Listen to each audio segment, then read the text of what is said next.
اسے دلہنوں کی طرح سجایا گیا تھا۔ چھوڑ دو مجھے، جانے دو، اس نے آخری بار وہاں کھڑی 2-3 لڑکیوں کے سامنے ہاتھ جوڑ کر کہا تو وہ کھلکھلا کر ہنسنے لگی۔ یہاں ہر کوئی آ کر ایسے ہی روتا ہے، پھر اس کی زندگی سنور جاتی ہے تو دوسروں کو رلاتا ہے۔ صبر کرو، آج تو تمہاری بولی کا دن ہے، سب ٹھیک ہو جائے گا۔ ایک دم سے وہاں کھڑی 2-3 لڑکیوں نے انکشاف کیا تو اس کے پیروں تلے سے زمین کھسک گئی۔ کیا کہہ رہی ہو؟ کیسی بولی؟ وہ ایک جھٹکے سے کھڑی ہوئی تو اس کے سر پر ٹکا دوپٹہ ڈھلک کر نیچے کو لٹکنے لگا۔ ارے کیا کر رہی ہو؟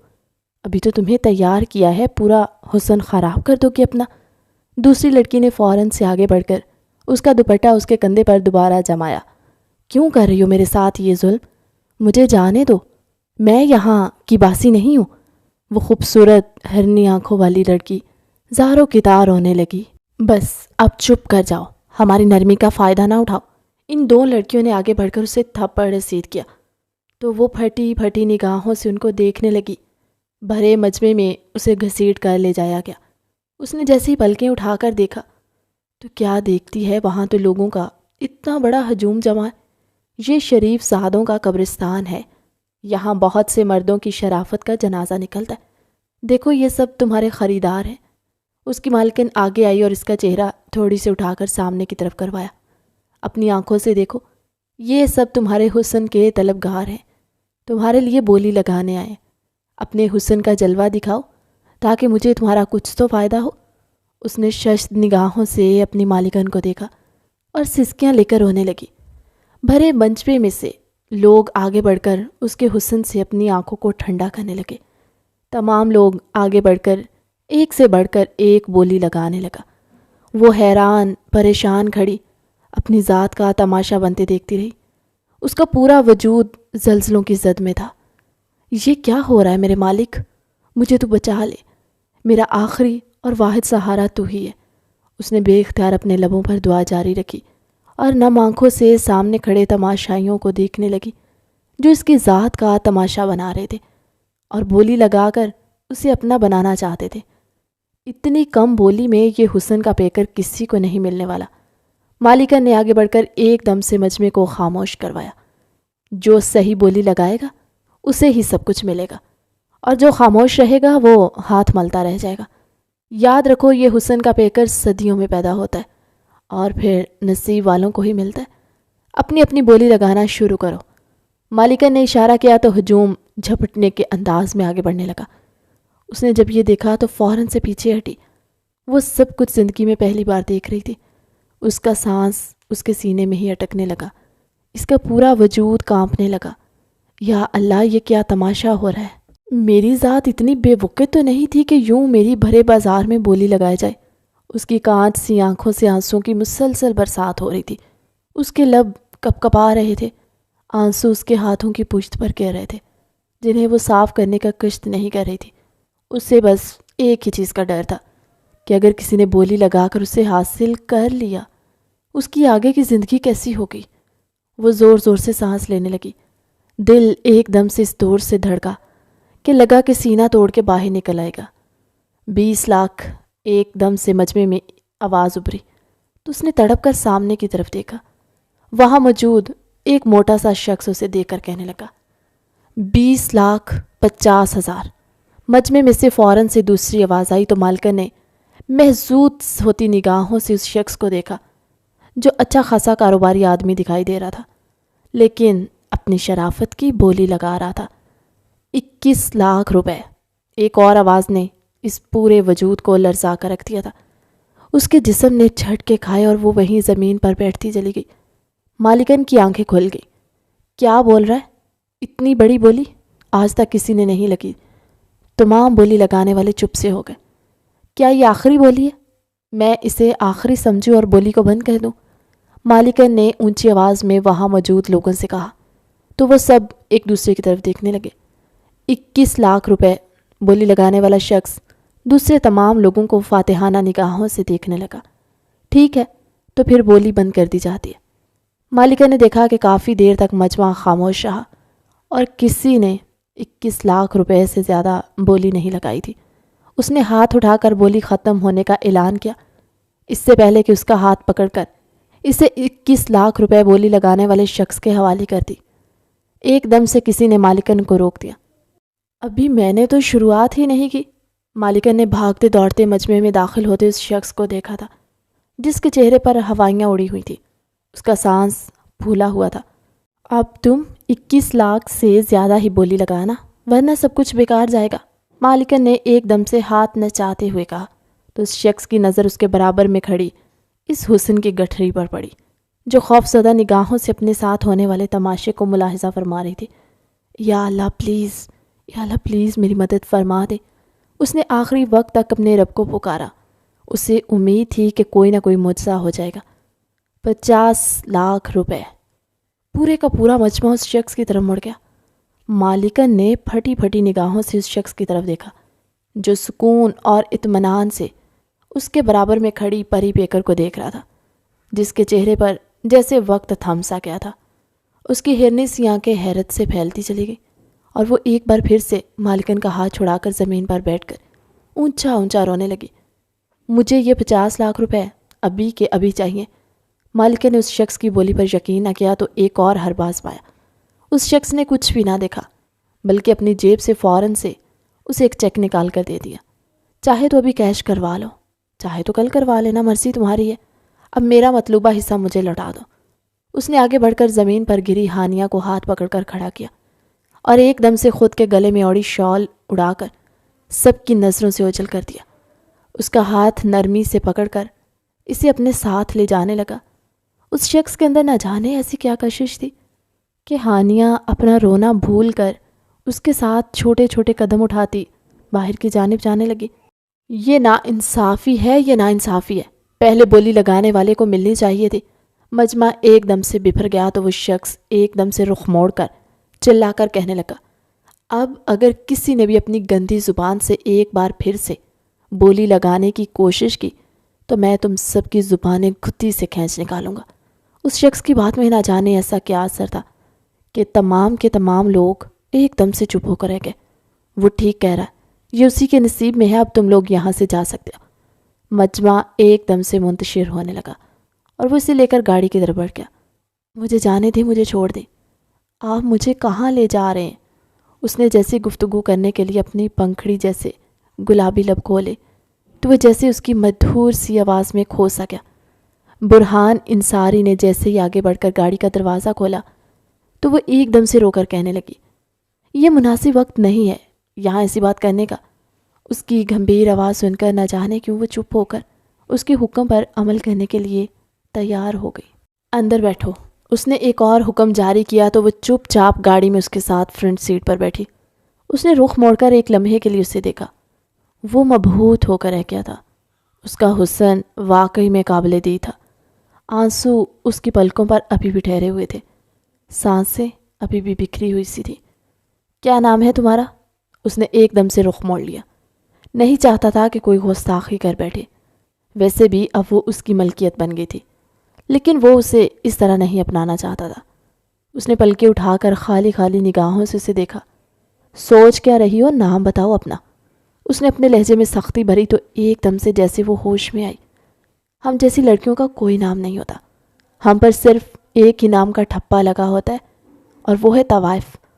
اس کے لہجے میں دکھ بھرا ہوا تھا۔ آپ نے مجھے کیوں خریدا؟ وہ الٹا اس سے سوال کرنے لگی۔ البتہ اس کی آنکھوں میں خوف واضح طور پر نظر آ رہا تھا۔ کچھ فیصلے بس یوں ہی ہو جاتے ہیں، ان کی کوئی وجہ نہیں ہوتی۔ تم اپنا نام بتاؤ، نام کیوں چھپا رہی ہو؟ اس نے اس بار اپنے لہجے میں نرمی شامل کی تو اسے حوصلہ سا ہوا۔ میرا نام ہانیہ ہے۔ بہت خوبصورت نام ہے۔ اس نے اپنی ساری توجہ آگے سڑک کی جانب مبذول کر لی۔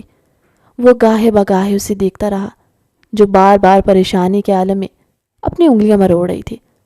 آپ نے مجھے بتایا نہیں ہم کہاں جا رہے ہیں؟ اس کی آواز میں خوف ابھی تک اپنے پنجے گاڑے ہوئے تھا۔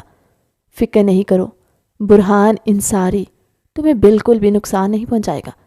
اس نے ایک دم سے گاڑی روکی اور پورے کا پورا مڑ کر اس کی طرف دیکھنے لگا اور جیسے اس کی طرف ہاتھ آگے بڑھا کر اس کے بکھرے بال کان کے پیچھے اڑسے تو ہانیہ کا دل زور زور سے دھڑکنے لگا۔ حوصلہ رکھو، ڈرو مت۔ جب ایک بہت بڑی مشکل سے نکل آئی ہو تو آگے بھی سب اچھا ہی ہوگا۔ اس نے اس کے کندھے پر ہاتھ رکھتے ہوئے تسلی دی تو وہ ایک دم سے جیسے لرز سی گئی۔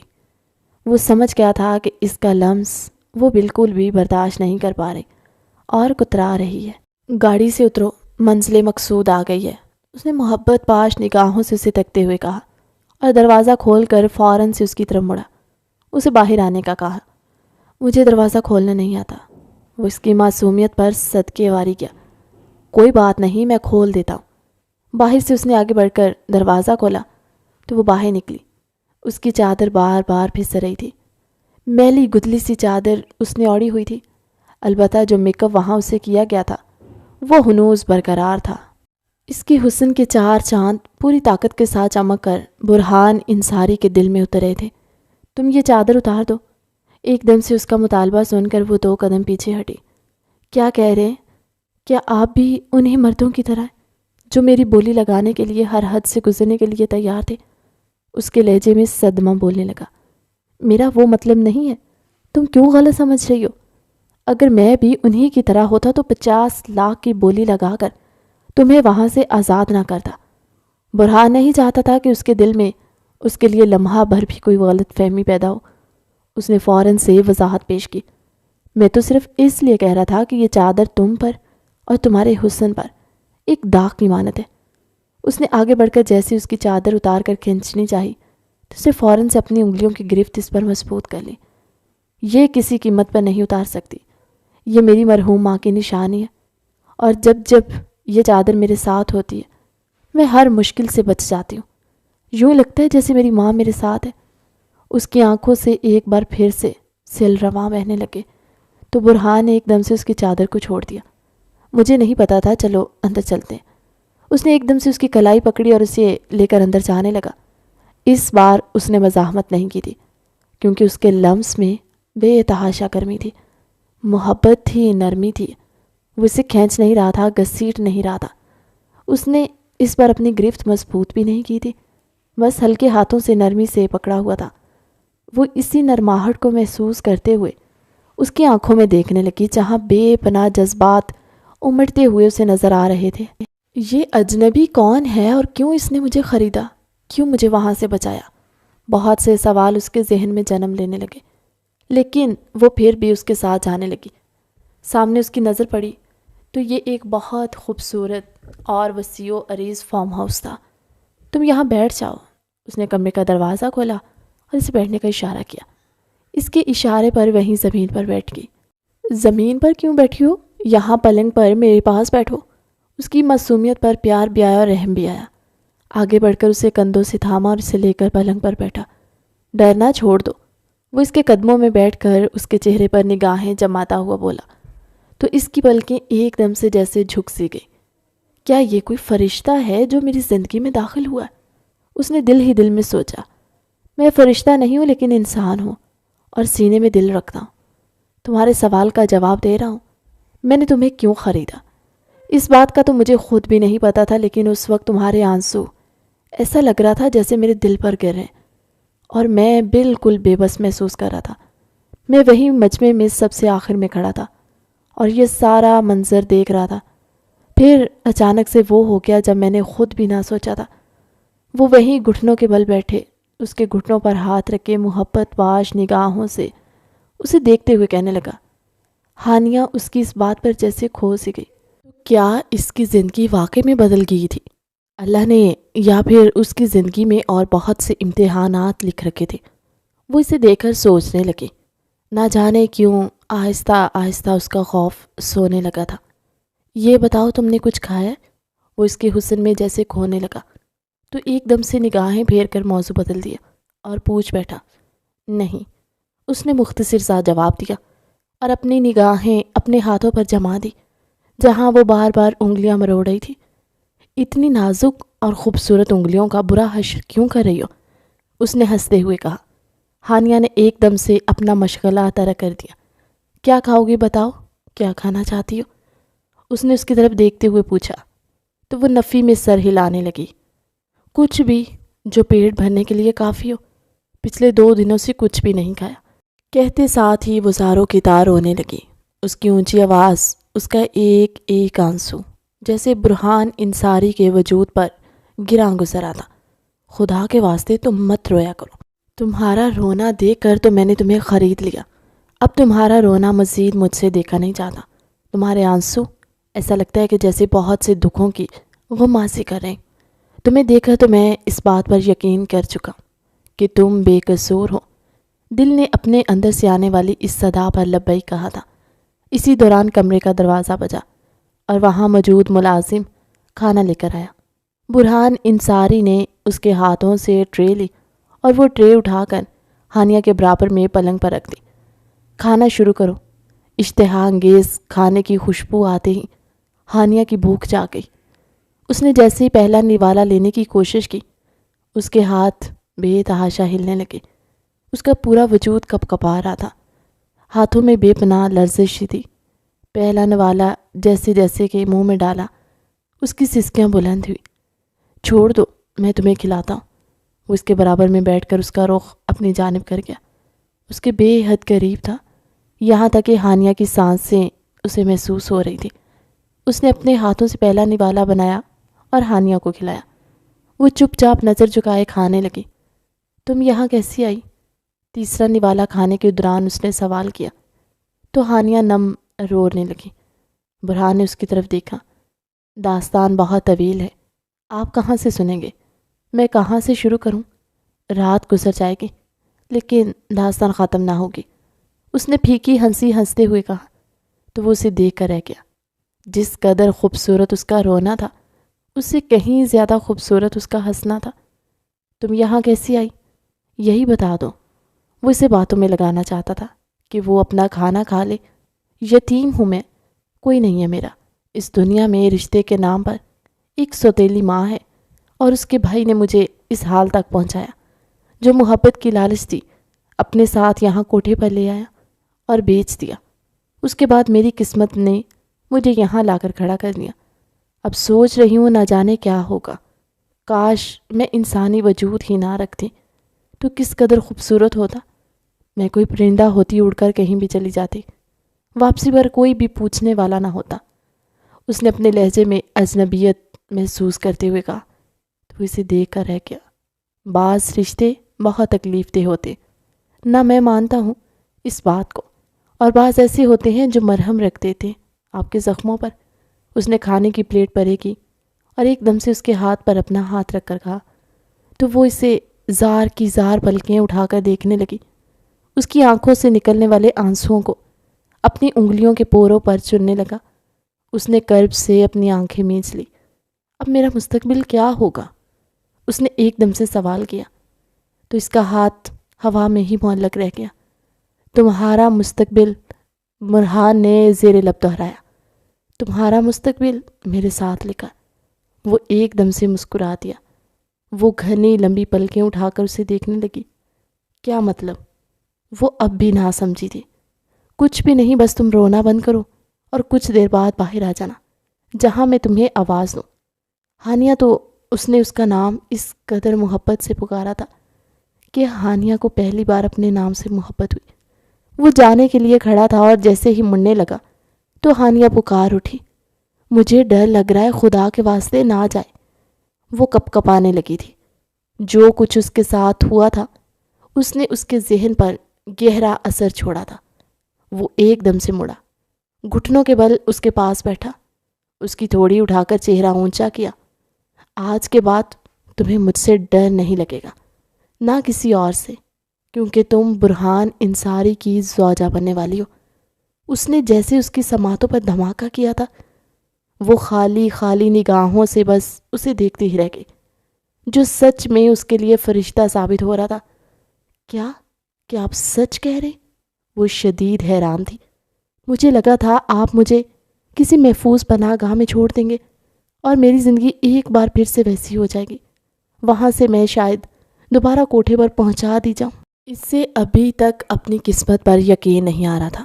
کیا دعائیں یوں بھی قبول ہوتی ہیں؟ اس نے خود سے سوال کیا۔ تمہاری محفوظ پناہ گاہ میں ہی ہوں، اسی لیے میں نے فیصلہ کیا ہے کہ میں تم سے ابھی اسی وقت نکاح کروں گا۔ وہ اپنی آنکھوں میں محبت کی چمک لیے ہوئے اسے کہنے لگا۔ وہ اپنی زندگی کی اس کایا پلٹ پر حیران تھی۔ کہاں تو وہ درندوں کے ہاتھوں میں جانے والی تھی، اور کہاں وہ ایک فرشتہ صرف انسان کے ہاتھوں بچائی گئی تھی، اور اب وہ اسے اپنی عزت بد دینے جا رہا تھا۔ باہر نکاح خواں آ گئے، میرے ساتھ چلو۔ برہان نے محبت باش نگاہوں سے اسے دیکھتے ہوئے پاس رکھی شال اٹھائی اور اس کے سر پر اڑائی۔ تم اچھی طرح جانتی ہو کہ تمہیں کیا کرنا ہے، میں تم پر زور زبردستی نہیں کر رہا۔ مجھے نہیں پتا تمہارے دل میں کیا چل رہا ہے، بس جو تمہیں ٹھیک لگے وہی فیصلہ کرنا۔ اس نے اپنا ہاتھ آگے بڑھایا تو چند لمحے اسے دیکھتی رہی، پھر سر جھکا کر اپنا ہاتھ اس کے ہاتھ پر رکھ دیا۔ اب اس کا ہاتھ تھامے اسے ہال میں لے گیا، جہاں گواہان اور نکاح خواں کی موجودگی میں اس کا نکاح پڑھایا جا رہا تھا۔ ہانیہ ولد اسجد علی، کیا آپ کو برہان انصاری سے یہ رشتہ قبول ہے؟ جواب میں اس نے قبول تو نہ کہا، لیکن اس کی سسکیاں گونجنے لگی۔ کافی دیر تک وہ روتی رہی، اس کے ہاتھ کانپتے رہے۔ برہان سمجھ گیا تھا کہ اسی جذباتی سہارے کی ضرورت ہے۔ وہ فوراً سے اٹھا، اس کے ہاتھ پر اپنا ہاتھ رکھا۔ اگلے ہی لمحے اس نے کہہ دیا، قبول ہے، قبول ہے، قبول ہے۔ برہان کی آنکھوں میں آنسو چھلکنے لگے۔ وہ مسکرا کر اسے دیکھنے لگا۔ پہلی نظر کی محبت تھی اور اس قدر جاندار تھی کہ اسے خود اپنی محبت پر یقین نہیں آ رہا تھا۔ مولوی صاحب نے اسے مبارکباد دی اور تمام لوگ واپسی کی راہ دیکھنے لگے۔ اب تم ہانیہ اسجد سے ہانیہ برہان انصاری بن گئی ہو، مبارک ہو تمہیں۔ اس نے ایک دم سے اس کا گھونگھٹ ہٹایا، اسے دیکھ کر مسکرانے لگا۔ وہ اسی لمحے اپنے جذبات پر قابو نہ رکھ سکی، فوراً سے روتے ہوئے آگے بڑھ کر اس کے گلے لگی۔ برہان کے لیے یہ سب کچھ بہت اچانک تھا۔ اگلے ہی لمحے وہ اسے اپنی باہوں میں بھینچ کر اپنے سینے میں لگا گیا۔ میرے ہوتے ہوئے اب نہ تم پر کوئی گندی نظر ڈال سکتا ہے اور نہ تمہیں کوئی نقصان پہنچا سکتا ہے، کیونکہ اب کوئی تم عام لڑکی نہیں ہو بلکہ برہان کی بیوی ہو، اور برہان اپنے رشتوں کی حفاظت کرنا بہت اچھے سے جانتا ہے۔ اس کے سر پر ہاتھ رکھ کر اس کے بال سہلانے لگا۔ وہ آنکھیں بند کیے اس کے سینے سے سر ٹکائے شکر گزاری کی کیفیت میں دی۔ گھر چلے؟ اس نے سر اٹھا کر برہان کی طرف دیکھا تو اس نے مسکراتے ہوئے اس سے کہا، گھر؟ کون سا گھر؟ کب کہ گھر والے مان جائیں گے؟ انہیں اعتراض تو نہیں ہوگا؟ یہ وہ سوال تھا جس نے برہان کو ایک دم سے ہوش کی دنیا میں لا کھڑا کر دیا۔ ادھر بیٹھو، میری بات سنو۔ اس نے اس کا ہاتھ پکڑ کر اسے اپنے برابر میں بٹھایا۔ میری بات غور سے سنو۔ حالات میرے اور تمہارے حق میں بالکل بھی نہیں ہوں گے۔ میں تمہیں اپنے گھر تو لے جاؤں گا، لیکن وہاں تمہیں اپنی بیوی کی حیثیت متعارف نہیں کرواؤں گا، کیونکہ مجھے وقت لگے گا اپنے گھر والوں کو منانے میں۔ برہان کی بات سن کر ایک دم سے اس کے چہرے کی ہنسی غائب ہو گئی۔ یہ آپ کیا کہہ رہے ہیں؟ میری بات سمجھنے کی کوشش کرو۔ میں ہم دونوں کے لیے پہلے آسانیاں پیدا کروں گا، اس کے بعد میں اپنے رشتے کو ان سب کے سامنے لاؤں گا۔ وہ اس رشتے کو میرا جذباتی فیصلہ کہیں گے، تمہارے پس منظر پر سوال اٹھائیں گے۔ میں یہ سب کچھ نہیں چاہتا۔ میں پہلے اپنے لیے حالات سازگار بناؤں گا اور اس کے بعد ہم دونوں کا رشتہ سب کے سامنے آئے گا۔ میں تمہیں یہ بات بتا دینا چاہتا ہوں کہ وہاں میرے گھر میں میری شادی کی تیاریاں چل رہی ہیں، لیکن تم اپنے دل میں بالکل بھی برا مت کرنا۔ میں تمہیں اپنے ساتھ اسی گھر میں رکھوں گا، لیکن کسی اور حیثیت سے رکھوں گا۔ کسی کو پتہ نہیں چلے گا جب تک کہ حالات ہمارے حق میں بہتر نہیں ہو جاتے۔ کیا تم اس معاملے میں میرا ساتھ دو گی نا؟ اس نے ایک دم سے اس کی طرف دیکھا، جو سوچ رہی تھی کہ زندگی اس کے لیے بہت زیادہ آسان ہو گئی ہے، ایک دم سے اسے مشکل نظر آنے لگی۔ یہ کیسا فیصلہ تھا جو اس نے لیا تھا؟ وہ اس کا محسن بھی تھا، لیکن اب وہ اسے اپنے ساتھ امتحان کی گھڑی میں کھڑا ہونے کا کہہ رہا تھا۔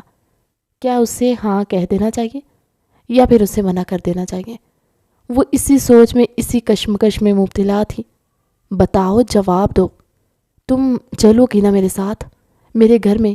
وہاں میں تم پر کوئی آنچ نہیں آنے دوں گا، لیکن ہمارا رشتہ سب کے سامنے نہ آئے، یہی بہتر ہے۔ برہان اس کی خاموشی سے گھبرانے لگا۔ آگے بڑھ کر اس کے چہرے کو اپنے ہاتھوں میں لیا، اس کا چہرہ اپنی آنکھوں کے سامنے کر کے اسے جواب طلب کرنے لگا۔ اس کی آنکھوں میں نمکین پانی بہرنے لگے۔ میں وعدہ کرتا ہوں تم سے، میں تمہارا ساتھ کبھی نہیں چھوڑوں گا۔ کیا تم راضی ہو؟ وہ دھڑکتے دل کے ساتھ اس کی رضامندی کے لیے تڑپنے لگا۔ میں زندگی کے ہر امتحان میں آپ کے ساتھ چلنے کے لیے تیار ہوں۔ اس نے ایک دم سے آہستگی سے اس کے کان میں سرگوشی کی۔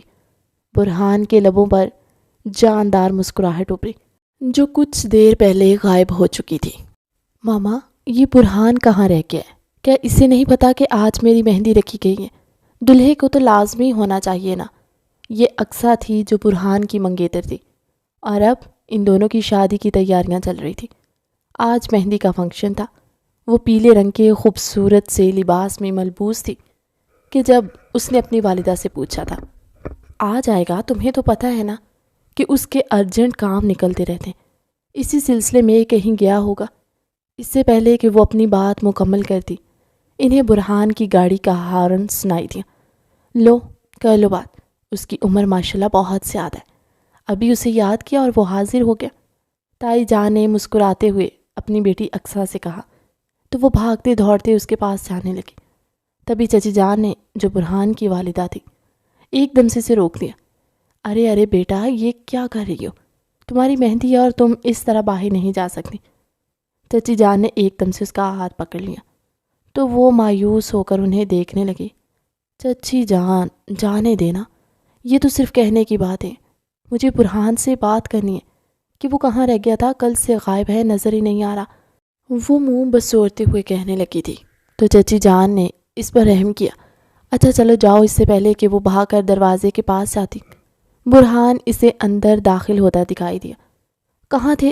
میں نے تمہارا کتنا انتظار کیا۔ وہ ایک دم سے آگے آئی اور اس نے برہان کی طرف دیکھ کر کہا، لیکن اگلے ہی لمحے اس کی بولتی بند ہو گئی جب اس نے برہان کے ساتھ ایک بے انتہا خوبصورت سی لڑکی کو دیکھا جو سر جھکائے برہان کے پیچھے کھڑی تھی۔ یہ کون ہے؟ اس نے اپنے لہجے میں خوف کو سموتے ہوئے پوچھا۔ وہ کل سے غائب تھا، لیکن اب اس کے ساتھ لڑکی کو دیکھا تو ایک دم سے جیسے اسے پریشانی نے گھیر لیا۔ اندر تو آنے دو، بتاتا ہوں کون ہے۔ برہان نے زبردستی اپنے چہرے پر مسکراہٹ سجائی تھی۔ تھکے قدموں سے اندر آیا، پیچھے مڑ کر ہانیہ کو دیکھا تو اس نے اشارے سے بلایا، اندر آ جائیں آپ بھی۔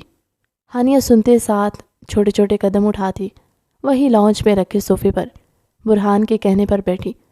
اتنے میں تائی جان بھی آگے آئیں۔ چچی جان کی آنکھوں میں بھی حیرت تھی۔ کون ہے بیٹا یہ، اور اس طرح گھر میں آ رہی ہے؟ تم جانتے ہو کیا اسے؟ چچی جان نے ایک نظر ہانیہ پر ڈالتے ہوئے دوسرے ہی لمحے اپنے بیٹے سے پوچھا، امی جان پہلے مہمان کی خاطر مدارت تو کر لیں، یہ مہمان ہے، کوئی چائے پانی وغیرہ تو پوچھئے۔ اور ہاں، آپ سب کے جواب کی تسلی کے لیے جواب ہے کہ یہ میرے دوست کی بہن ہے، وہی دوست جو بچپن میں مجھ سے دور ہو گیا تھا۔ ہماری اچانک سے ملاقات ہوئی، اپنی پریشانی ظاہر کی، دراصل میں کام کے سلسلے میں دوسرے شہر گیا ہوا تھا، وہیں اس سے ملاقات ہوئی۔ اس نے مجھ سے کہا کہ میری بہن یہاں اس شہر میں پڑھنا چاہتی ہے، لیکن ابھی تک ہاسٹل کا انتظام نہیں ہو سکتا۔ میں نے اسے فوراً سے پیشکش کر دی کہ وہ ہمارے گھر میں ٹھہر سکتی ہیں جب تک اس کے ہاسٹل کا انتظام نہ ہو جائے، تو بس اسی سلسلے میں یہ پڑھنے آئی ہے۔ چچی جان نے یہ سنا تو ایک دم سے سر پیٹ کر رہ گئی۔ اس نے اتنا بڑا فیصلہ لے لیا اور اپنی ماں سے پوچھنا مناسب نہ سمجھا۔ انہوں نے برہان کو اپنے ساتھ آنے کا کہا، ایک کونے میں اسے لے گئی اور اس پر پھٹ پڑی، تم نے ذرا برابر بھی یہ نہ سوچا کہ تمہاری شادی ہونے والی ہے اور تم اس لڑکی کو گھر لے کر آ گئے؟ ہم اسے کہاں رکھیں گے؟ امی غصہ کیوں ہوتی ہیں؟ سرونٹ کوارٹر ہے نا، وہاں ایک کمرہ خالی ہے، وہاں رہ لے گی۔ اچھا تمہارے دوست کو جا کر بتائے گی نہیں کہ اس کی فیملی نے اس کے ساتھ کیا کیا؟ امی کچھ بھی نہیں ہوتا، وہ لوگ کوئی بہت زیادہ امیر نہیں ہے، ہم سے تو کم تر ہی ہیں، اسے یہ بات بالکل بھی محسوس نہیں ہوگی۔ ویسے بھی وہ یہاں ہمارے درمیان اچھا محسوس نہیں کرے گی، اجنبیت محسوس ہوگی اسے، اسی لیے تو کہہ رہا ہوں کہ سرونٹ کوارٹر میں رہ لے گی۔ آپ بیٹھے، میں اسے سرونٹ کوارٹر تک بتا کر آتا ہوں، سمجھ آئے گی۔ برہان نے واپس پلٹتے ہوئے تیزی سے قدم اٹھائے اور ہانیہ کو اپنے ساتھ آنے پر اشارہ کیا۔ اقصیٰ یہ سارا منظر دیکھ رہی تھی۔ برہان ملازمہ ہے، وہ اسے دکھا دے گی سرونٹ کوارٹر کا راستہ۔ ذرا میرے پاس آؤ، مجھے تم سے ضروری بات کرنی ہے۔ اقصیٰ کے کہنے پر ایک دم سے وہ ٹھٹک کر رہ گیا۔ اس نے ایک نظر ہانیہ پر ڈالی، اسے ہی دیکھ رہی تھی جو ملازمہ راشدہ کو اس نے آواز دی۔ ناشتہ ہانیہ کو اس کے کمرے میں دے دینا، اور ہاں اس کی اچھے سے صفائی کروا دینا۔ کہتے ساتھ ہی اس نے ہانیہ کو آنکھوں میں اشارہ کیا اور اقصیٰ کے پاس چلایا۔ میرے کمرے میں آؤ، اسے حکم دینے لگی۔ ہانیہ کا دل ایک دم سے جیسے کسی نے مٹھی میں لے لیا۔ یہ لڑکی کون ہے اور اس طرح برہان کو کیوں آرڈر دے رہی؟ اسے نہ جانے کیوں ایک دم سے حسد محسوس ہونے لگا، لیکن وہ مجبور تھی۔ برہان نے اسے سب سمجھا دیا تھا۔ وہ ملازمہ کے ساتھ سرونٹ کوارٹر میں چلی گئی۔ کیا ہو گیا؟ تم نے مجھے یہاں اکیلے میں کیوں بلایا؟ وہ ایک دم سے بیزار نظر آنے لگا، تو اقصیٰ نے اس کا یہ رویہ بغور نوٹ کیا۔ بیزار میں تو نہیں ہوں، تم نظر آ رہے ہو۔ یہ لڑکی کون ہے؟ اسے یہاں کیوں لائے ہو؟ تم اچھی طرح جانتے ہو کہ میں تمہارے بارے میں کتنی پوزیسو ہوں۔ اقصیٰ کی گفتگو سے وہ بیزار ہونے لگا۔ ویسے بھی اس کا یہ رشتہ اس کی ماں نے زبردستی کیا تھا۔ اس نے تو کافی منع کیا تھا، پر اب صحیح معنوں میں اقصیٰ کے سوالات وہ زچ ہونے لگا تھا۔ امی کو بتا دیا ہے، تم ان سے ہی سب کچھ پوچھ لینا، میں کافی تھک گیا ہوں، آرام کرنا چاہتا ہوں۔ کہتے ساتھ ہی جیسے ہی وہ مڑنے لگا تو اقصیٰ نے ایک دم سے اس کے سامنے آ گئی۔ ایک دن میں تمہارا رویہ کیوں بدل گیا ہے؟ میں تمہارے سامنے تمہاری ہونے والی دلہن تیار کھڑی ہوں اور تم کوئی دلچسپی ہی نہیں دکھا رہے ہو۔ تمہیں تو شاید یہ بھی یاد نہ ہو کہ آج ہماری مہندی کی تقریب ہے۔ ایک دم سے اقصیٰ بے پناہ اداس نظر آنے لگی۔ برہان نے دل ہی دل میں اپنا سر پیٹ لیا۔ بہت پیاری لگ رہی ہو، لیکن چونکہ میں ابھی تھکا ہوا ہوں اس لیے مجھے کچھ بھی اچھا نہیں لگ رہا۔ میں آرام کروں گا، پھر بات کرتے ہیں نا، پلیز مان جاؤ نا۔ اس نے ایک دم سے محبت اپنے لہجے میں سموئی اور اقصیٰ کے گال تھپتھپائے۔ وہ مسکرانے لگی۔ ٹھیک ہے، پھر شام میں ملتے۔ برہان کہتے ساتھ ہی کمرے سے نکل کر اپنے کمرے میں آ گیا۔ اس نے ہانیہ کو فون دیا تھا۔ فون سے کمرے میں اس کے نمبر پر کال ملائی۔ جانے جہاں کمرہ ٹھیک لگا، وہ ہانیہ سے پوچھنے لگا۔ جی ٹھیک ہی ہے۔ اس کی آواز میں اداسی سی جھلک دکھائی دی۔ وہ بے چین ہو گیا۔ کیا ہوا، دل نہیں لگ رہا کیا؟ وہاں اس نے شرارت سے اسے پوچھا۔ جہاں آپ نہیں ہوں گے وہاں دل کیسے لگے گا؟ مجھے ڈر لگ رہا ہے یہاں۔ ہانیہ نے ایک دم سے منہ بسورا۔ میری جان، اب تمہیں بہادر بننا پڑے گا۔ میں ہر وقت تمہارے ساتھ یہاں نہیں رہ سکتا۔ یہاں بہت سی نظریں مجھ پر لگی ہوئی ہیں۔ اس نے اتنا کہا ہی تھا کہ ہانیہ نے ایک دم سے اس کی بات کاٹی۔ وہ لڑکی کون تھی جو آپ سے اس طرح بدتمیزی سے بات کر رہی تھی؟ ہانیہ کے لہجے میں غصہ نمایاں تھا۔ وہ وہی تو ہے جس سے میری شادی ہونے جا رہی ہے۔ تمہیں کیوں اتنی جیلسی ہو رہی ہے؟ وہ محسوس ہوا۔ ہانیہ نے ایک دم سے فون ہی کاٹ دیا۔ ارے اسے کیا ہو گیا؟ زوجہ بن کر تو بڑا روب دکھا رہی ہے۔ کون ہے؟ رات کے 12 بج رہے، جب وہ اپنے کمرے میں اکیلے بیٹھی تھی۔ ایک دم سے اس کے دروازے پر دستک ہوئی تو وہ اچھل پڑی۔ دروازہ کھولو، انتہائی آہستہ آواز میں برہان نے اسے کہا، تو اس نے فوراً سے دروازہ کھول دیا۔ آپ یہاں کیا کر رہے ہیں؟ کسی نے دیکھ لیا تو کیا ہوگا؟ وہ کانپنے لگی۔ ارے میری پیاری زوجہ، آپ مجھے ناراض ہو گئی تو مجھ سے رہا نہ گیا۔ اس وقت سب سو چکے، لیکن میں بے چین ہوں کیونکہ میری زوجہ محترمہ نے میرا فون کاٹ دیا۔ اب تم ہی بتاؤ میں کیسے سو سکتا ہوں تمہیں دیکھے بغیر، تم سے بات کیے بغیر؟ وہ ایک دم سے آگے بڑھ کر اسے اپنی باہوں میں لینے لگا تو ہانیہ کے چہرے پر شرم کی لالی بکھر گئی۔ اس کا پورا وجود سرخ ہونے لگا۔ برہان نے جھٹک کر اس لمحے اس خوبصورت منظر کو دیکھا تھا اور آگے بڑھ کے ایک دم سے اچانک اس کے گال پر بوسہ دیا۔ اس کی آنکھیں ابل پڑیں۔ یہ آپ کیا کریں؟ ایک دم سے وہ بلش ہو کر سر جھکا گئی۔ وہ ابھی تک اس کی باہوں کے حصار میں تھی۔ آپ چاہیں کوئی آ جائے گا؟ وہ اسے بھگانے کے چکر میں تھی۔ نہیں، اب تو میں نہیں جانے والا۔ شوق ہے تمہارا یہ چہرہ ساری رات دیکھ سکتا ہوں۔ کس طرح تم شرماتی ہو، بہت پیاری لگتی ہو۔ اس کے کان کے قریب جھک کر سرگوشی نما انداز میں کہنے لگا۔ ابھی وہ دونوں ان لمحات کو جی بھی نہ پائے تھے کہ اچانک سے برہان کا فون بجنے لگا۔ اس نے سرعت سے ہانیہ کا ہاتھ چھوڑا اور اپنے بجتے موبائل کو ایک دم سے سائلنٹ کر دیا۔ میری رنگ ٹون پر پورے گھر میں مشہور ہے، کسی نے سن لی، سرونٹ کوارٹر سے آ رہی ہے تو مسئلہ ہو جائے گا۔ ایک دم سے اس نے کہتے فون اٹھایا تو دوسری طرف اقصیٰ تھی۔ برہان تم کہاں ہو؟ اپنے کمرے پہ بھی نہیں ہو؟ اس وقت کہاں چلے گئے؟ وہ بھی مجھے بتائے بغیر؟ مگر میں نے تم سے کہا تھا نا کہ وینیو وغیرہ ڈیسائیڈ کرنا ہے۔ ابھی تک کچھ بھی ڈیسائیڈ نہیں ہوا۔ تمہارے آنے کا انتظار کر رہی ہوں، لیکن اب تم اپنے کمرے میں ہی نہیں ہو۔ اس نے ایک دم سے اسپیکر کھولا تھا۔ ہانیہ نے اقصیٰ کی بات سنی تھی تو ایک دم سے آگے بڑھی۔ برہان نے اس کا ہاتھ پکڑ کر اسے زور سے کھینچا کہ وہ اس کے سینے سے جا لگی۔ پھر اس نے اس کی کمر سے پکڑ کر خود میں بھینچ لیا۔ ہانیہ اس کی باہوں میں مچلنے لگی۔ میں ضروری کام سے باہر گیا ہوا تھا، آ رہا ہوں، آ کر تم سے بات کرتا ہوں۔ وہ بات تو اقصیٰ سے کر رہا تھا، لیکن گم ہانیہ کے بالوں میں تھا جو آبشار کی مانند اس کی کمر پر بکھرے ہوئے تھے۔ یہ جدائی مجھ سے سہی نہیں جاتی، لیکن کیا کروں، رسم دنیا ہے، نبھانا تو ہے۔ ایک طرف گھر والی ہے تو دوسری طرف باہر والی۔ اس نے شرارت سے ہانیہ سے کہا تو ہانیہ نے اس کی کمر پر مکہ دے مارا۔ آپ نے مجھے بہت بڑی مشکل میں لا کر پھنسا دیا ہے۔ آپ مجھے وہیں فارم ہاؤس پر رہنے دیتے نا۔ اچانک سے اس کے لہجے میں آنسوؤں کی نمی گھلی تو برہان حیران ہو کر اسے دیکھنے لگا۔ ارے تم کیوں رو رہی ہو؟ تم اقصیٰ سے خوف زدہ ہو؟ کچھ نہیں ہوگا، میں اس سے شادی نہیں کروں گا۔ ابھی فی الحال میں راستے تلاش کرنے کی کوشش کر رہا ہوں۔ تم نے کہا تھا نا تو میرا ساتھ ہوگی۔ اب اگر تم اس طرح رونے لگو گی تو پھر مجھے بالکل بھی مزہ نہیں آئے گا۔ میں روز روز تم سے ملنے نہیں آ سکتا یہاں پر۔ یہ تو تمام گھر والے شام کو مہندی کی تقریب کی وجہ سے تھک گئے تھے۔ اب یہ مہندی کے بعد اگلی رات تک جاگیں گے۔ کیا کریں گے ایسے میں؟ تم سے ملنا تو بالکل بھی نہیں بن پائے گا۔ اس نے آگے بڑھ کر ایک دم سے اس کے گالوں پر بہنے والے آنسوؤں کو اپنے لبوں سے چنا۔ ہانیہ نے آنکھیں بند کر سسکی سی لی تھی۔ آپ کے بغیر اب ایک لمحہ بھی نہیں رہنا میرے لیے دشوار ہو جاتا ہے۔ میں نے تو اپنی ساری دنیا آپ کے اندر ہی بسا لی ہے۔ ہانیہ نے ایک دم سے اسے گلے سے لگایا اور بول پڑی تھی۔ برہان اس کے اس خوبصورت اظہار پر اسے دیکھتا رہ گیا۔ محترمہ، مجھے جانا بھی ہے۔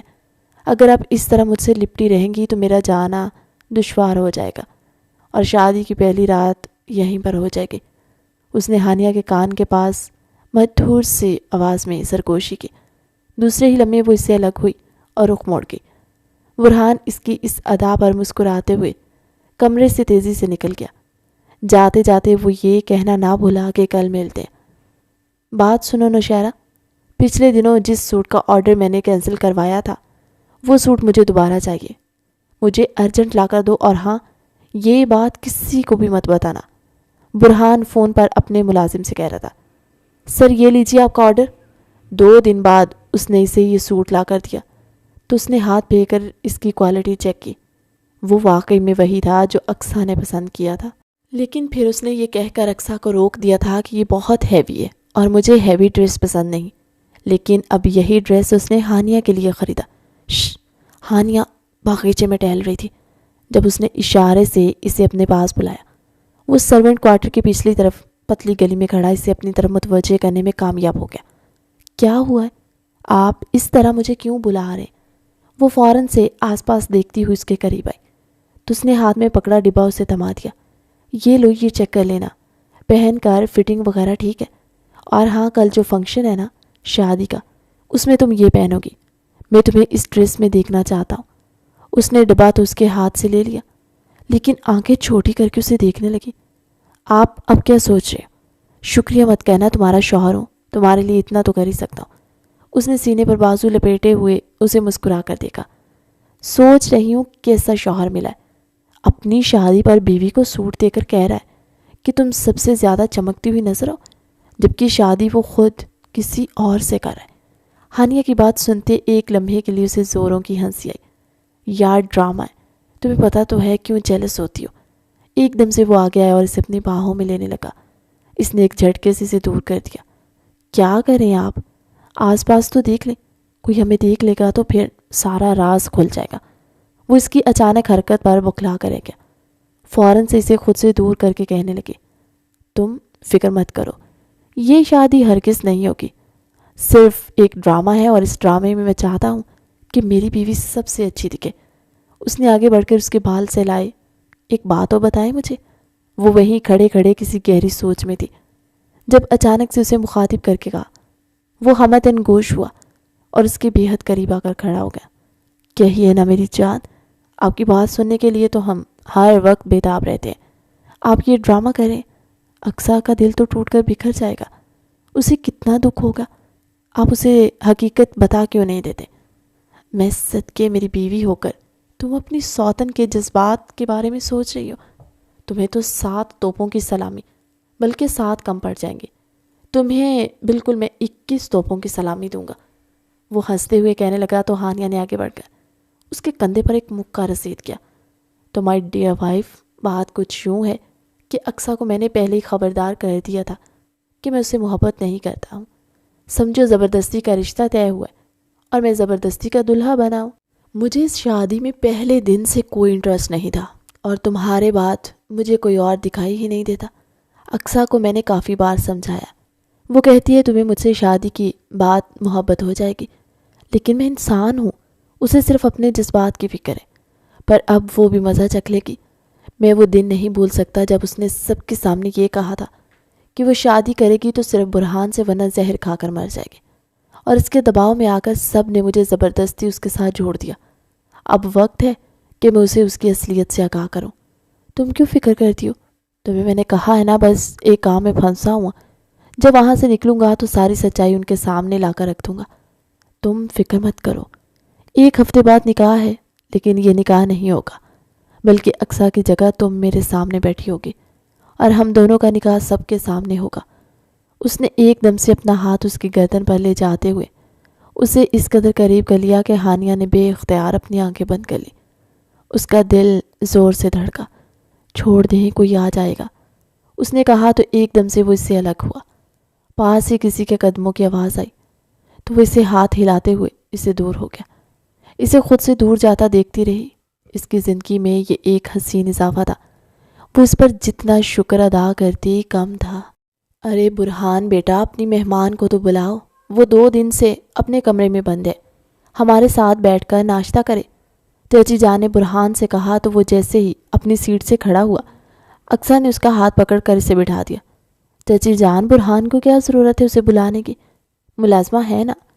راشدہ، جلدی سے جاؤ، جو بی بی صاحبہ یہاں مہمان بن کر تشریف لائی ہیں نا، انہیں دعوت دے دو کہ وہ آ کر ہم سب کے ساتھ ناشتہ کریں۔ اقصیٰ نے چبا چبا کر کہتے ہوئے برہان کی طرف دیکھا تو وہ کندھے اچکا کر رہ گیا۔ تھوڑی ہی دیر میں وہ ملازمہ کے ہمراہ تشریف لائی تو برہان اسے دیکھتا ہی رہ گیا۔ ہانیہ نے ایک نظر اس پر ڈالی اور پھر چچی جان کے برابر والی کرسی پر بیٹھ گئی۔ برہان بیٹا، یہ تو بتا کہ تم نے 50 لاکھ روپے کی ٹرانزیکشن کی ہے، اس کی وجہ کیا ہے؟ میں کتنے دنوں سے تم سے بات پوچھنا چاہ رہا تھا۔ تقریباً 1 ہفتہ پہلے تم نے یہ ٹرانزیکشن کی ہے، اتنے پیسوں کی آخر تمہیں کیا ضرورت پڑ گئی؟ برہان، جو ہانیہ کو اپنی نگاہوں میں بساتے ہوئے ناشتہ کر رہا تھا، ایک دم سے اسے کھانسی آنے لگی۔ ہانیہ نے فوراً سے آگے بڑھ کر اسے پانی دیا تو اقصیٰ نے یہ سارا منظر اپنی آنکھوں سے دیکھا تھا۔ آپ رہنے دیتی، میں دے دیتی، اس زحمت کی کوئی ضرورت نہیں تھی، اس نے زہر خند لہجے میں چچی جان کے سامنے سے کہا، لیکن چچی جان وہاں متوجہ ہی نہیں تھے۔ ابا، کچھ پیسوں کی ضرورت پڑ گئی تھی، ایک دوست کو ادھار دینا تھا اور باقی اپنی ذات پر خرچ کیے۔ کیوں؟ آپ کیوں حساب پوچھ رہے؟ اس نے بے اختیار پانی پی کر خود کو سیٹل کیا اور پھر اپنے والد صاحب سے پوچھنے لگا، نہیں، میں حیران ہوں کہ تم کبھی اتنی فضول خرچی نہیں کرتے اور پھر اچانک سے 50 لاکھ روپے خرچ کر دیے، بس اسی لیے پوچھا۔ وہ مطمئن سے ہو کر دوبارہ اپنے ناشتے پر جھکے۔ برہان نے گہری سانس اور نظریں اٹھا کر دیکھا۔ ہانیہ کی آنکھوں میں آنسو تیر رہے تھے۔ آپ ٹھیک ہے؟ اس نے ایک دم سے پوچھا تو اقصیٰ نے پورے کا پورا رخ اس کی طرف موڑ دیا۔ ٹھیک ہی ہے، دکھ تو رہا ہے، اچھی خاصی چنگی بھلی بیٹھی ہے، ناشتہ کر رہی ہے اور تم پوچھ رہے ہو کہ آپ ٹھیک ہیں؟ ویسے یہ کب جائے گی پڑھنے؟ آج اسے آئے یہاں 1 ہفتہ ہونے والا ہے، یونیورسٹی ٹائم میں تو ایڈمیشن سٹارٹ ہو گئے۔ آپ کب جائیں گی یہاں سے؟ اقصیٰ روکھے سے لہجے میں حسد جھلک رہا تھا۔ برہان اسے دیکھ کر رہ گیا، یہ بھی نہ کہہ سکا کہ اپنا رویہ درست کرو۔ جی میں جلد ہی یہاں سے چلی جاؤں گی، بھائی جب سعودیہ سے یہاں آئیں گے تو مجھے بھی یہاں سے لیتے جائیں گے۔ اور آپ کے بھائی سعودیہ سے کب آئیں گے؟ ہانیہ، جو اسے آہستگی سے جواب دے رہی تھی، اس کے سوال پر مدد طلب نگاہوں سے برہان کی طرف دیکھا۔ کیا ہو گیا اقصیٰ؟ مہمان ہے وہ ہماری۔ مہمان ہے تو مہمان کی طرح ہی رہے نا۔ اقصیٰ ایک دم سے غصے میں اٹھی اور پیر پٹکتی ہوئی اندر کی طرف چلی گئی۔ اسے کیا ہو گیا؟ چچی جان نے برہان سے پوچھا تو اس نے لا علمی کا اظہار کیا۔ بیٹا، تم اس کی بات کا برا مت مانا، یہ زبان کی کڑوی ہے لیکن دل کی صاف ہے، انہوں نے ہانیہ کے کندھے پر ہاتھ رکھا تو وہ بامشکل مسکرائی اور ایک دم سے کھڑی ہو گئی۔ اس کا ناشتہ وہیں کا وہیں رکھا ہوا تھا۔ برہان اسے افسوس بھری نگاہوں سے آنکھوں میں آنسو لیے دیکھتے جا رہا تھا۔ بس میری جان، بس کچھ دن اور میرا مسئلہ حل ہو جائے، اس کے بعد میں تمہیں یہاں سے لے کر بہت دور چلا جاؤں گا۔ یہ لوگ بہت ظالم ہیں، یہ ہم دونوں کو سکون سے نہیں جینے دیں گے۔ بس اسی لیے تمہیں ایک راز کی طرح رکھا ہوا ہے۔ وہ دل ہی دل میں خود سے مخاطب ہو کر کہنے لگا تھا۔ اس نے اپنے دل کو بہت مشکل سے منایا اور برہان کا دیا گیا جوڑا، جو خوبصورت رنگوں کا حسین امتزاج تھا، زیب تن کیا تو خود اپنے ہی حسن پر قربان ہو کرے گی۔ واقعی میں بہت پیاری لگ رہی ہوں۔ ایسے ہی تو برہان فدا نہیں ہوئے۔ اپنے آپ کو دیکھا تو وہ واقعی میں کسی پری سے کم نہیں لگ رہی تھی۔ تیار ہو کر باہر آئی تو چچی جان نے سب سے پہلے اسے دیکھا اور گلے لگا لیا۔ بیٹا، تم تو واقعی میں بہت خوبصورت لگ رہی ہو، بالکل دلہن لگ رہی ہو۔ وہ آ گئی تو برہان اسے اقصیٰ کے ساتھ بیٹھا نظر آ گیا۔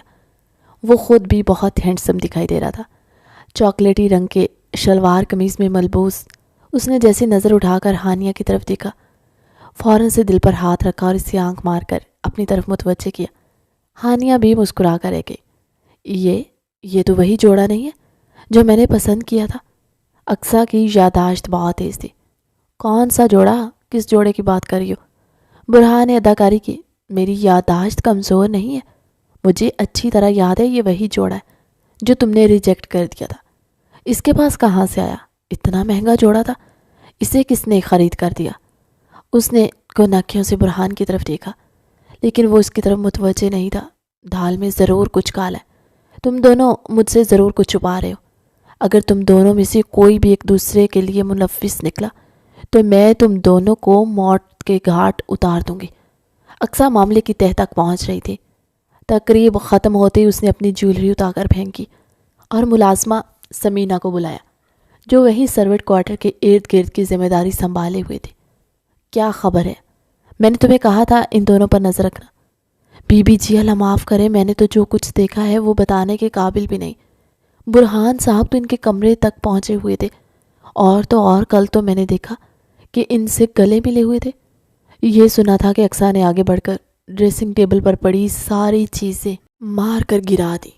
بہت ہی زیادہ ایک دوسرے کے قریب ہیں یہ لوگ، لیکن کسی کو بتاتے نہیں ہیں۔ ملازمہ نے اپنا کام کر دیا تھا۔ اقصیٰ نے اسے فوراً سے وہاں سے جانا کے کہا اور اپنے بال ہاتھوں میں نوچ کر زور زور سے چلانے لگی۔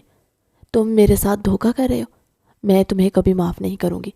اور تم چھٹانگ بھر لڑکی خود کو سمجھتی کیا ہو؟ تم دونوں کو بے وفائی کا خمیازہ بھگتنا پڑے گا۔ اس نے اچانک سے اپنے آنسو صاف کیے اور دبے قدموں برہان کے کمرے میں آئی۔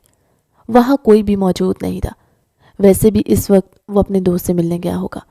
گھڑی میں تو رات کے 4 بجے رہے تھے۔ اس نے اس کی پوری الماری الٹ دی۔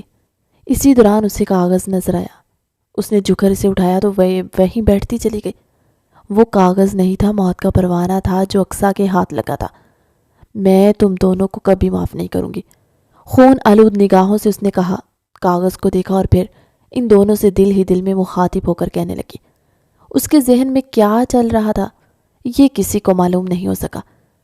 سمینہ، میں نے جو کہا ہے وہ تم نے کر دیا نا؟ وہ اسے اپنے کمرے میں بلا کر اپنے کھلے بالوں کی لٹ سے کھیلتے ہوئے اس سے کہنے لگی۔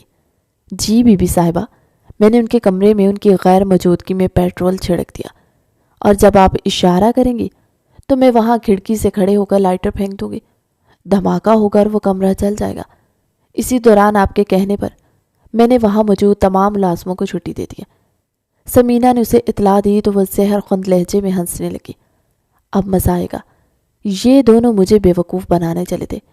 موت سے ہاتھ دھوئیں گے تو انہیں پتہ چلے گا کہ اقصیٰ کے ساتھ بے وفائی کتنی مہنگی پڑ سکتی ہے۔ اب مسٹر برہان، اب آپ اپنی بیگم صاحبہ کو اپنے کمرے کی زینت بنانے کی بجائے قبر کی زینت بنائیے گا۔ کہتے ساتھ ہی اس نے اپنے چہرے پر عجیب سی مسکراہٹ سجا لی۔ کیا کر رہی ہو؟ وہ جو موقع جان کر اس کے کمرے میں آیا تھا تو اسے اداس بیٹھا دیکھ کر پوچھنے لگا۔ کچھ نہیں، بس سوچ رہی ہوں یہ اکیلا پن، یہ ویرانی کب ختم ہوگی۔ ہرنی سی آنکھوں میں واقعی بہت اداسی تھی۔ اداسی نے ڈیرے ڈالے تھے۔ کبھی کبھی مجھے لگتا ہے کہ میں نے آپ کی زندگی کو مشکل میں ڈال دیا۔ اچھی خاصی زندگی گزار رہے تھے آپ، اس سے پہلے کہ وہ کچھ کہتی اس نے آگے بڑھ کر اس کے ہونٹوں پر ہاتھ رکھ دیا۔ اب مزید کچھ بھی مت کہنا، میں برداشت نہیں کر پاؤں گا۔ اس نے اس کے دونوں ہاتھ پکڑے اور اسے اپنے برابر میں بٹھایا۔ تم نے مجھ سے سوال پوچھا تھا کہ میں نے تمہیں کیوں وہاں سے آزاد کروایا۔ آج میں اس کا جواب دینے کے لیے یہاں آیا ہوں، کیونکہ کل میں تمہیں لے کر یہاں سے چلا جاؤں گا۔ کل میری اقصیٰ سے شادی کا دن مقرر تھا، پر اب قسمت بدل چکی ہے۔ کل میں تمہیں یہاں سے رخصت کر کے اپنے نئے گھر لے جاؤں گا، جس کے کاغذات مجھے آج ملنے والے۔ بس اسی دن کا انتظار تھا۔ وہ جو اس کی بات غور سے سن رہی تھی ایک دم سے کاٹ کر کہنے لگی، آپ بتائیں نا، آپ نے مجھے آزاد کیوں کروایا؟ وہ اس کی طرف ہمہ گوش تھی۔ اس کی ہرنی سی آنکھیں، خوبصورت سا چہرہ، اپنے وجود پر تکتے پا کر وہ کہنے لگا، میں نے تمہیں وہاں پہلی بار نہیں دیکھا تھا۔ میں تم سے جانے انجانے میں کافی بار مل چکا ہوں۔ ایک بار اس پارک میں جہاں تم اداس سی بیٹھی تھی، ایک بار اس آفس میں جہاں تمہیں نوکری نہیں مل رہی تھی۔ وہ باری باری اسے یاد دلانے لگا تو وہ حیرانی سے اسے دیکھنے لگی۔ میں تم سے اس وقت سے محبت کرتا ہوں جب تم سے پہلی ملاقات کی، تمہارے بارے میں ساری معلومات نکلوائی، اور جب مجھے پتہ چلا کہ تمہارا سوتیلا بھائی تمہیں وہاں بیچ آیا تو میں نے کچھ بھی نہ دیکھا، بھاگتے دوڑتے اپنی طبیعت کی خرابی کے باعث بھی وہاں آیا اور آخری موقع پر جا کر بولی لگا دی۔ تم میری محبت اس وقت سے نہیں بنی، تم تو بہت پہلے سے میرے دل میں اتری ہوئی تھی، اس لیے میں تمہارے لیے جا کے گواہی دے رہا تھا، اور ان کے الزامات کے باوجود بھی میں نے تمہیں اپنایا۔ برہان جذب کے انداز میں اپنی محبت کا اظہار کر رہا تھا۔ ہانیہ نے بے اختیار آگے بڑھ کر اس کے کندھے پر اپنا سر رکھ دیا۔ آپ جیسا محبت کرنے والا انسان میں نے اپنی زندگی میں نہیں دیکھا، اس نے برہان سے کہا تو اس نے سر پڑ کر اس کے ماتھے پر بوسہ دیا۔ اس کی جسارتیں بڑھنے لگی اور وہ اس کی آنکھوں تک پہنچا۔ آنکھوں سے ہوتے ہوئے جیسے وہ اس کے ہونٹوں پر جھکنے لگا، وہ ایک دم سے اسے الگ ہوئی۔ اب چاہے یہاں سے کوئی آ جائے گا۔ او ہو، اتنا اچھا مومنٹ خراب کر دیا۔ اس نے شرارت سے اس کے کان کھینچے تو ہانیہ نے اسے کھڑے ہو کر باہر جانے کا اشارہ کیا۔ چلے جائیے یہاں سے، ورنہ کل کی خوشی آج ہی ماتم میں بدل جائے گی۔ اس نے اس انداز میں کہا کہ برہان کی ہنسی غائب ہوئی اور آگے بڑھ کر اس نے ہونٹوں پر ہاتھ رکھ دیے۔ ایسی باتیں کیوں کر رہی ہو؟ ایک دم سے میرے دل کو جیسے کچھ ہونے لگا۔ اچھا نا، آپ چاہیے بھی، کوئی دیکھ لے گا۔ اس نے ایک بار پھر سے زور دیا تو برہان باہر نکل آیا، اور جیسے باہر نکلا تو زوردار دھماکہ ہوا۔ اس نے پھٹی پھٹی نگاہوں سے پیچھے کی طرف دیکھا۔ اس کا پورا کمرہ شعلوں کی زد میں تھا۔ ہانیہ، ہانیہ، وہ دیوانہ وار اندر کی طرف بڑھنے لگا۔ دو ملازموں نے آگے بڑھ کر اسے پکڑ لیا۔ کیا کریں برہان صاحب، آپ جل جائیں گے، آپ زخمی ہو جائیں گے۔ لیکن وہ تو جیسے اپنے حواسوں میں ہی نہیں تھا، بار بار ایک ہی بات کی پکار کر رہا تھا، ہانیہ، ہانیہ کہاں ہو تم میری جان؟ ہانیہ، میں تمہیں کچھ نہیں ہونے دوں گا۔ اس کے چیخنے چلانے کی آواز سن کر اس نے ایک جھٹکے سے ملازموں کو دور دھکا دیا اور فوراً سے جیسے ہی آگ کے درمیان سے ہوتا ہوا اندر گیا تو کیا دیکھتا ہے وہ آگ کے شعلوں کے درمیان گری ہوئی ہے۔ اس کا وجود جھلس رہا ہے، اس کے کپڑوں میں آگ لگی ہوئی ہے۔ اس نے آگے بڑھ کر اپنی شرٹ اتاری اور اس کے جسم پر ڈالنے لگا۔ آگ ایک دم سے بجھ گئی، لیکن وہ بے ہوش ہو چکی تھی۔ اس نے فوراً سے آگے بڑھ کر اسے گود میں اٹھایا اور چیخنے لگا، چلانے لگا، ایمبولینس کو بلاؤ، جلدی بلاؤ۔ کوئی اسے جواب نہیں دے رہا تھا۔ وہ ننگے قدموں اسے اسی طرح اپنی گود میں اٹھائے بھاگتا رہا، یہاں تک کہ ٹیکسی کو ہاتھ دیا اور اسے ٹیکسی میں ڈال کر ہسپتال لے گیا۔ میں جان گیا ہوں یہ تمہاری حرکت ہے۔ وہ اقصیٰ کے سر پر پہنچا اور اس سے زوردار تھپڑ رسید کیا۔ وہ دور جا گری۔ تمام گھر والوں کی موجودگی میں اس نے ایسا کیا تھا۔ گھر والے تو ویسے ہی حیران تھے کہ وہ ہانیہ کے پیچھے اتنا پاگل کیوں ہے۔ پورے 3 دن وہ اس کے پیچھے ہاسپٹل میں خوار ہوتا رہا، اور جب چوتھے دن گھر واپس آئی تب اس نے آگے بڑھ کر اقصیٰ کو تھپڑ رسید کیا گیا تھا۔ تم ایک پرائی لڑکی کے لیے اقصیٰ کو کیوں مار رہے ہو؟ اس کے والد صاحب نے اسے تنبیہ کی تو اس نے ان سب کی طرف مڑ کر دیکھا۔ میں اقصیٰ سے کبھی شادی نہیں کرنا چاہتا تھا، اور نہ میں کروں گا۔ اقصیٰ نے جو کچھ کیا ہے وہ آپ سب کے علم میں نہیں ہے۔ اس نے ہانیہ کو، جی ہاں، اس نے ہانیہ کو، جو کہ میری بیوی ہے، میری زوجہ ہے، میں نے اس سے نکاح کیا، موت کے گھاٹ اتارنے کی کوشش کی، لیکن اب میں یہاں ایک پل نہیں رکوں گا، کیونکہ مجھے پتہ ہے کہ پہلے صرف اقصیٰ دشمن تھی، اب ہانیہ کے دشمن یہاں گھر کا ہر فرد بن جائے گا، اس لیے میں یہ گھر چھوڑ کر جا رہا ہوں۔ اس نے ایک جھٹکے سے پاس لیٹی ہوئی ہانیہ کو گود میں اٹھایا۔ کیا تم نے اس سے شادی کر لی؟ چچی جان کو حیرت کا شدید جھٹکا لگا۔ جی ہاں، اور اس بات کو 2 ہفتے ہو گئے۔ یہ میری بیوی ہے اور یہاں بہانے سے یہاں رہ رہی ہے۔ میں صحیح وقت کا انتظار کر رہا تھا کہ اب صحیح وقت آ پہنچائے۔ میں نے اپنی محنت کی کمائی سے گھر خرید لیا، وہیں سے لے کر جاؤں گا، بساؤں گا۔ اس نے پیچھے مڑ کر نہ دیکھا اور تیز تیز قدموں سے گھر چھوڑ کر نکل گیا۔ اپنے نئے گھر میں قدم رکھا۔ اس نے ہانیہ کو ہاتھوں کا سہارا دے کر بٹھایا۔ میرے لیے آپ نے بہت تکلیفیں دیکھی، وہ کہہ کر رونے لگی تو اس نے آگے بڑھ کر اپنے لبوں سے اس کے گالوں پر موجود آنسوؤں کے نشان چن لیے۔ اب سب کچھ ہمارے حق میں ہے، اب ہمارے درمیان کبھی دوری نہیں آئے گی۔ اس نے آگے بڑھ کر جذب کے عالم میں اسے بوسہ دیا۔ ہانیہ نے بھی اپنی پوری شدت سے اسے گلے سے لگا لیا۔